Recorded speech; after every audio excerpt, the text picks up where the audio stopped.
صلاۃ والسلام علیکہ یا رسول اللہ وعلیٰ علیہ وصحابہ یا حبیب اللہ۔ اللہ کے فضل و کرم سے ہم نے نحمیر کی جملہ مثالوں کی ترکیب کرنے کا ارادہ کیا ہے، اور آج ترکیب نمبر 3 کریں گے اور ترکیب نمبر 4 کریں گے۔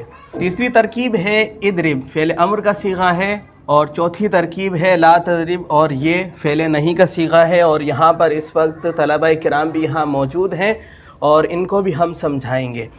تو اضرب فعل امر ہے اور اس میں انت ضمیر پوشیدہ ہے۔ اضرب فعل امر صیغہ واحد مذکر حاضر، اس میں انت ضمیر مرفوع متصل اس کا فاعل۔ تو اضرب فعل اور انت ضمیر اس کا فاعل۔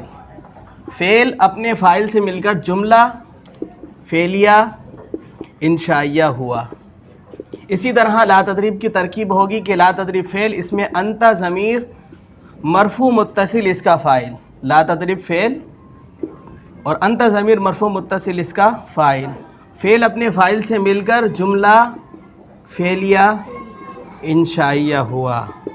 تو یہاں ہم ترکیب نمبر 3 میں جملہ فعلیہ انشائیہ اضرب ہے، اور اسی طرح ترکیب نمبر 4 میں ہے لا تضرب جملہ فعلیہ انشائیہ۔